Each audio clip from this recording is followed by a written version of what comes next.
Zdar! Dneska zase jsme tady u stolu, klasicky. A dneska vás vítám u takové specialitky malý. Dneska to bude video tak trochu pro radost, hlavně teda pro mě. Nemusím nic vymýšlet a naskytla se mi tady pod ruku jedna opravdu speciální věc. Mám tady tuhle krabici, která má v sobě uvnitř další krabici a uvnitř té další krabice je spousta dalších krabiček. A my si dneska ukážeme, co je uvnitř. Předně bych chtěl říct, že jsem to, co je uvnitř, ještě neviděl. Viděl jsem to pouze na obrázku, ale neviděl jsem to naživo. Takže to bude, řekněme, first impressions pro mě.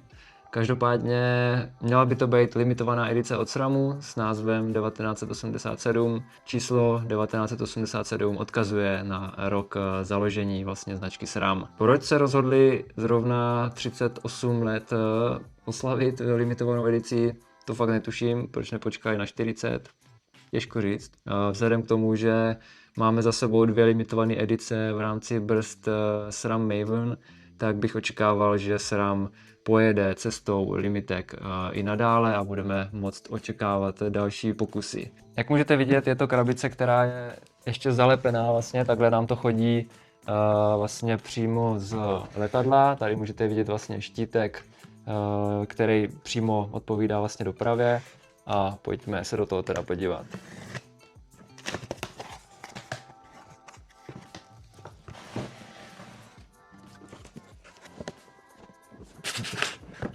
Tak, krabice za mě teda vypadá dost dobře a jdem teda dovnitř. Mimochodem, tahle krabička, tak ta stojí 95 000, malá obchodní cena, a těch sad tak by mělo být 1987, stejně jako je vlastně označení té sady.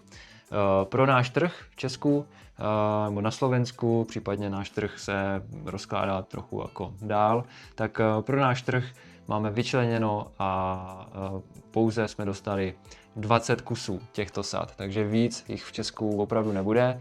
Nemyslím si, že se budou nějak zvláště prodávat i na internetu, takže očekával bych, že to bude opravdu jako rychle pryč. Kdo to chce, tak si to prostě kupte a na nic nečekejte. Očekávám, že to bude klasicky na patra, tak jako standardní sada.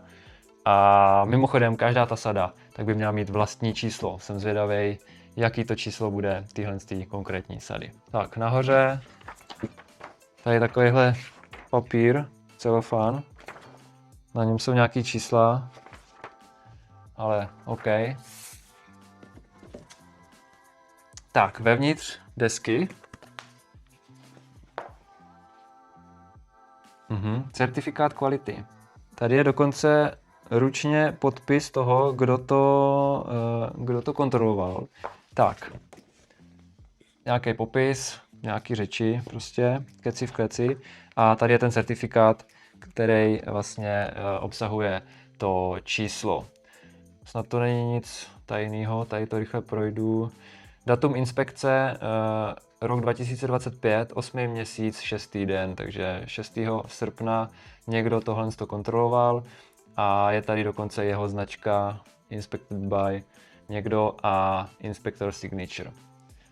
Vypadá to takhle. Číslo té sady je tady dole, takže toto je sada číslo 1736 z 1987.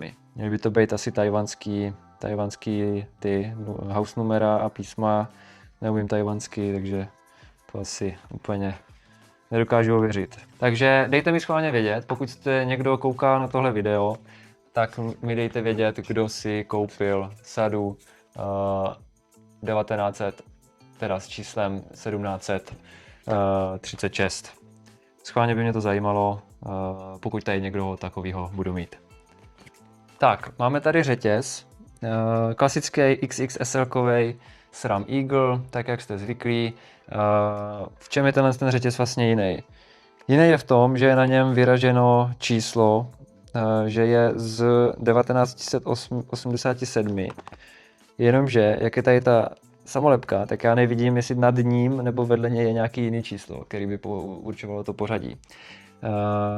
A nechci to rozdělovat, protože asi tu sadu kupovat nebudu, protože není kompatibilní s e-bikama, respektive ona je na normální kola prostě určená, takže já si ji kupovat nebudu a standardní bike je pro mě v tuhle chvíli zatím daleko, takže nemá smysl, abych tady vysypal hromadu peněz na sadu, na kterou se budu jenom dívat. Každopádně řetěz, prostě XXSL, stříbrnej, a na jednom z těch článků tak je vidět nějaká ražba, která odpovídá právě té limitované sadě. Takže standardní řetěz, který si zkrátíte podle toho, jak je potřeba. Tak, další věc, velice zajímavá, moc pěkná. Moc pěkná, jako tohle se mně opravdu líbí. Přehazovačka. Přehazovačka odpovídá standardnímu mixu přehazovaček XX a XXSL. Vypadá takto, je teda celá stříbrná, respektive skoro celá stříbrná, je tady vlastně ten skid plate, tak ten je černý a z druhé strany tak je vodítko, který je vlastně taky černý. Tady je přímo číslo, takže pravděpodobně i na tom řetězu to bude úplně stejně. Tady je napsáno, že to je číslo 1736 of 1987. Takže každý ten komponent zřejmě bude brandovaný i tím pořadovým číslem, který je uvedený právě v té knížečce. Tenhle ten šaltr, jak jsem říkal, nebo naznačil, tak je směs XX a XXSL. XXO vlastně nicméně, i přesto je malinko jiný, není to úplně stejný, protože XXO nemá takhle vyleštěný to spodní vodítko. A celkově ta sada, nebo ta přázka, má víc leštěných tady z těch částí. Vypadá to velice dobře. Jako líbí se mně to. Klika v podstatě, dá se říct, že to je klika SRAM X0, takhle s dírou, na který jsme vlastně už aktuálně zvyklí. Takže takto. Je stříbrná i osa. Jsou mega lehký ty kliky, je to prostě vidět, že to je super. Tady už není branding, tady je pouze SRAM 1987 a není tady nic dalšího. Tady je výrobní číslo a dílka, která je teda 170. Všechny ty sady mají 170 kliky, všechny jsou stejný, co se týče tady toho z toho. Samozřejmě Dub White na Chainline 55, takže to platí. Klasické podložky a zase moc pěkný za mě. Tak, to bychom měli první patro. Budeme na druhý patro. Tak, tady je Verzajk. Tenhle ten Verzajk tady není náhodou, protože tahle sada by měla mít vlastně dva převodníky, 32 a 34, jestli se nemýlím. Takže toto je vlastně nářadí, kterým vy vyměníte ten převodník, když je potřeba. Takže toto tam je. Jenom takový fun fact, ten řetěz, který je vlastně na tomhle nářadí, tak je redovej. Takže opravdu se nešetřilo ani tady.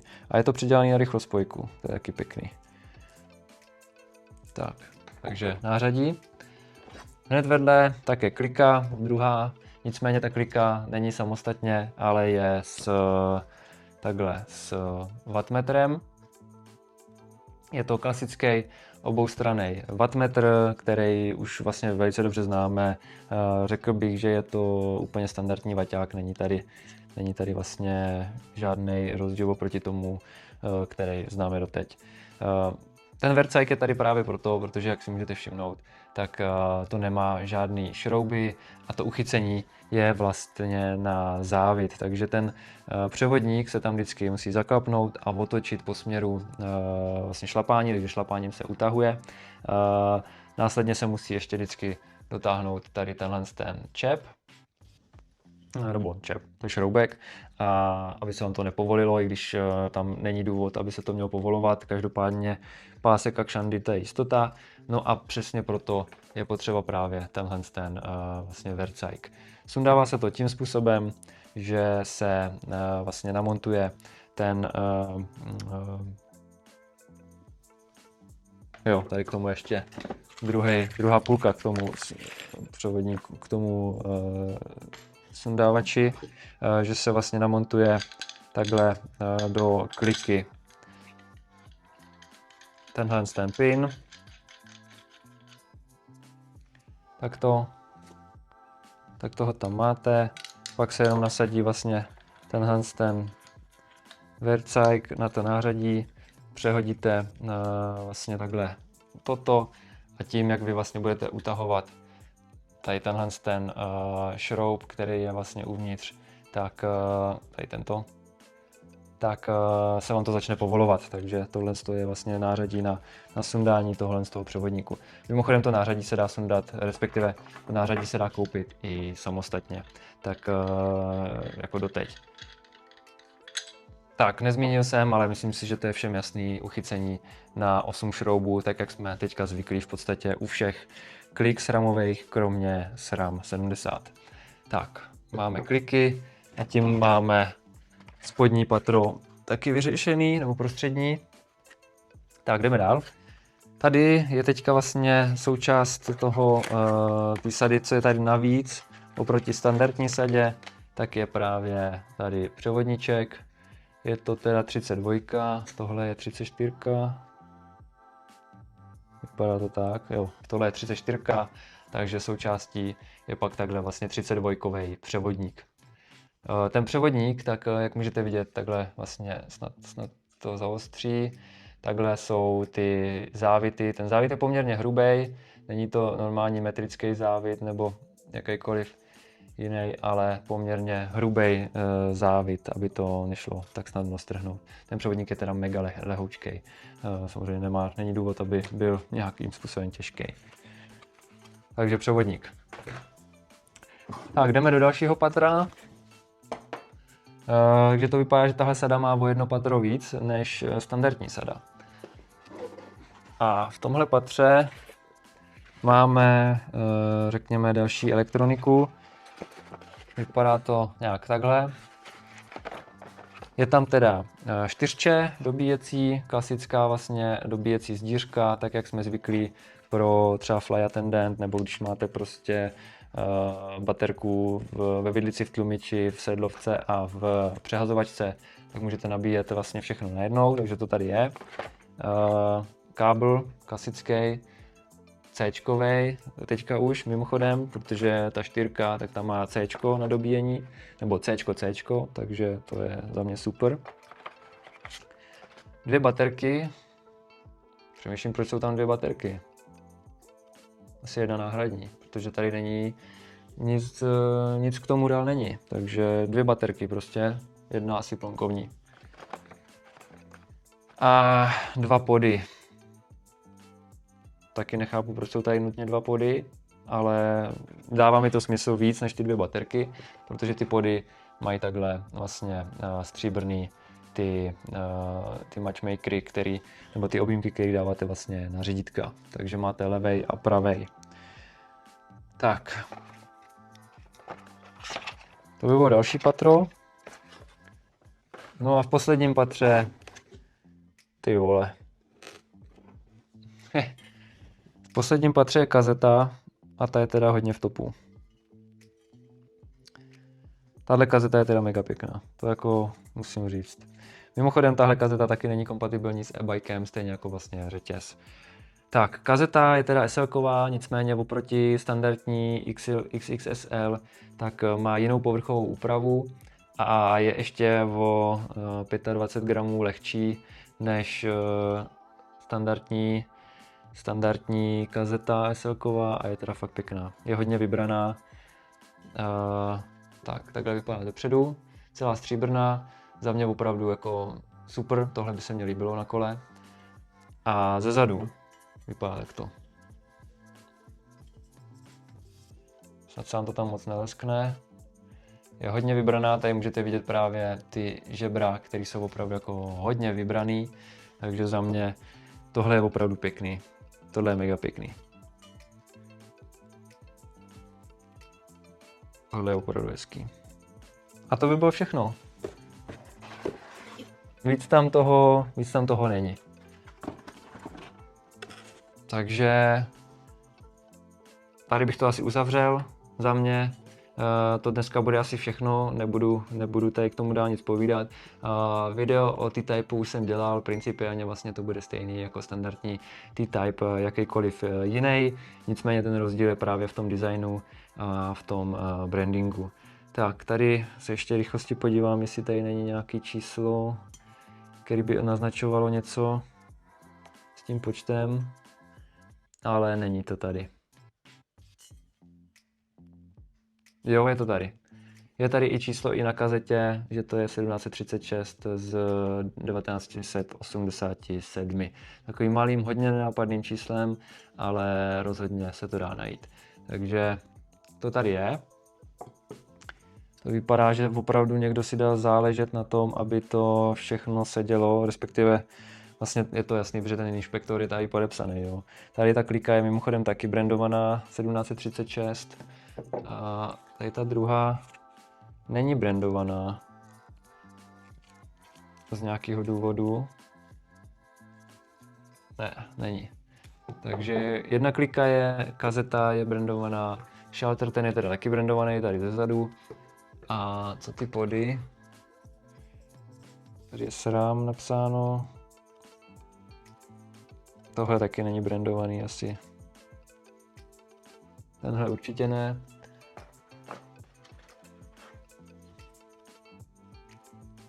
No a tenhle taky ne.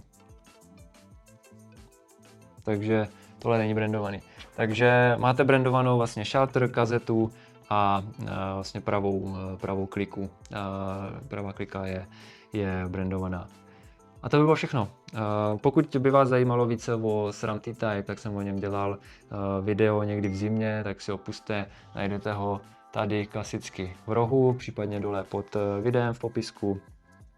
A pokud byste měli nějaké dotazy, tak se mě klidně zeptejte dole v komentářích. Řekněte mi nebo napište mi schválně, co si myslíte o těch limitovaných edicích, jestli by to mělo být něco, co by určitě mělo být takhle drahý, protože kdyby to stálo 5 korun, tak si to koupí každý. Když to bude stát 95 000 korun, tak si to rozhodně každý nekoupí. To samo o sobě je takový poměrně dost jako limitující mantinel. Ale za mě osobně by tyhle limitované sady určitě měly být drahý a nemyslím si, že se budou nějakým způsobem dlouho ohřívat na skladě. Myslím si, že se prodají vlastně okamžitě.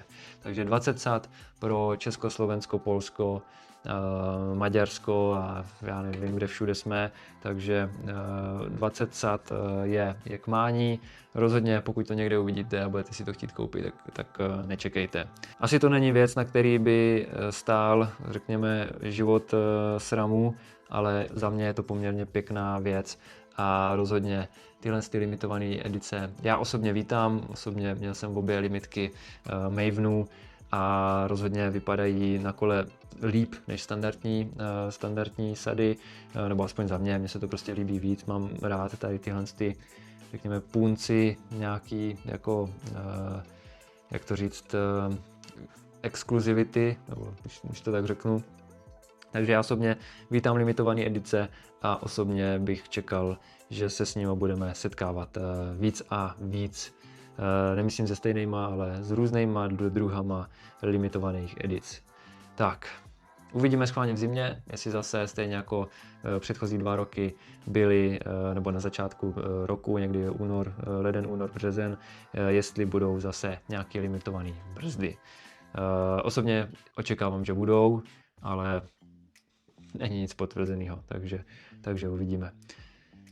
Takže tak. Každopádně, dejte mi vědět, jestli je to něco, co vás zajímá, jestli byste byli ochotni si to případně i koupit a hlavně, co říkáte na tu cenu 95 000. Rozhodně to není málo, ale jak jsme to počítali, tak to rámcově vlastně odpovídá tomu všemu, co tady vlastně máme. Takže tak, díky za zhlídnutí, díky, že jste to dokoukali až sem.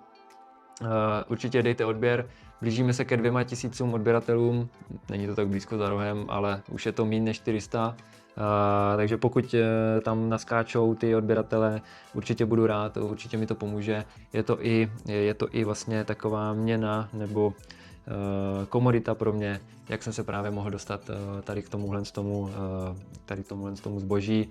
Takový malý disclaimer, dostal bych se k němu i tak, ale znáte to. Určitě, pokud tam naskáčou ty odběratelé, tak mě to ale každopádně pomůže někde dál, případně u jiných dodavatelů se dostat k něčemu exkluzivnímu. Plus zároveň bych tady rád nastínil, že v okamžiku, kdy dovršíme ty 2000 odběratelů, tak bych chtěl začít streamovat.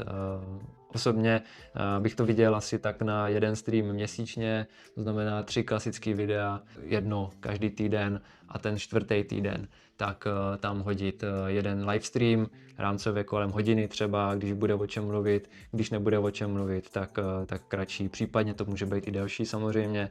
A téma těch streamů už bych docela věděl, jaký bude hlavní téma všech streamů, ale zatím si to nechám pro sebe. Schválně zkuste si tipnout, případně mi hoďte nějaký návrhy do komentářů, co byste chtěli eventuálně probrat. Samozřejmě to můžeme brát jako nějaký diskuzní fórum, kde vy se ptáte na chatu, já odpovídám, ale obecně bych to i v streamy chtěl držet tím stylem, že bude nějaký vyčleněný čas na konkrétní pravidelný téma v ten daný měsíc, když to tak řeknu, a pak to volně přejde na nějaký třeba otázky a odpovědi nebo něco takového.